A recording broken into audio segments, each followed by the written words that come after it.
তুই আমার রানী। Hello everyone, welcome back to our channel Barsha Ghosh. তো আজকে চলে এসেছিলাম একদম শপিং করতে মানে অনেক দিন ধরেই ভাবছিলাম যে আমি শপিংয়ে আসবো, বাট আজকে আমি ফাইনালি চলে এসেছিলাম শপিং করতে এসে না এসেই আমার একটা ড্রেস খুব পছন্দ হয়েছিল, যেটা তোমরা শর্ট ভিডিওতে আমার দেখেছো। আর সেই ড্রেসটা আমার নেওয়া হয়নি, কারণ সেটা হোয়াইট কালারের ছিল। ওই ড্রেসটার আমি আর অন্যান্য কিছু কালার পাইনি।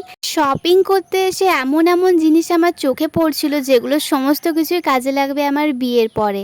তো এখানে দেখো আয়রন ছিল, আমি ভাবছিলাম যে এখন থেকেই আমি এগুলো কেনাকাটা একটু একটু করে রাখি, কারণ বিয়ের পরে এই সমস্ত জিনিস কিনতে আবার আমাকে শপিং মলে আসতে হবে। আর এখানটাতে দেখো অনেকগুলো ছিল ট্রলি। আমার তো এখানের মধ্যে অনেক ট্রলি পছন্দ হয়েছিল। আমার তো বেশি ভালো লাগে পার্পেল কালারের যে ট্রলিটা হয়, পার্পেল কালার স্কাই কালারের, ভীষণ ভালো লাগে দেখতে। বাট আমি ভাবলাম যে আমি এখন ট্রলি নিয়ে কোথায় যাব? তাহলে কি আমি সত্যি সত্যি শ্বশুরবাড়ি চলে যাব নাকি? এত বড় ট্রলি দেখে আমি ভাবলাম যে এত বড় ট্রলি নিয়ে আমি কি করব। মানে আমি কি আর কোনো দিনই শ্বশুরবাড়ি থেকে ফিরে আসবো না? এটা ভেবে করে আমি ভয় পেয়ে গিয়েছিলাম। তারপর দেখলাম যে না, এখানে আরও ছোট ট্রলি আছে। বাট এটা দেখে করে আমি ভাবলাম এই ট্রলিটাতে তো আমার শুধু মেকআপের জিনিসই ধরবে না।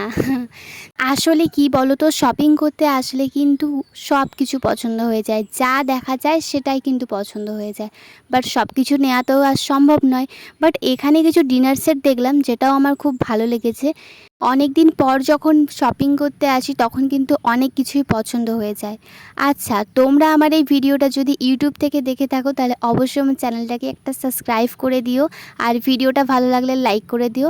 আর যদি ফেসবুক থেকে দেখছো তাহলে যদি ভালো লেগে থাকে তাহলে লাইক কমেন্ট করে দিও। বাই, দেখা হচ্ছে নেক্সট ভিডিওতে।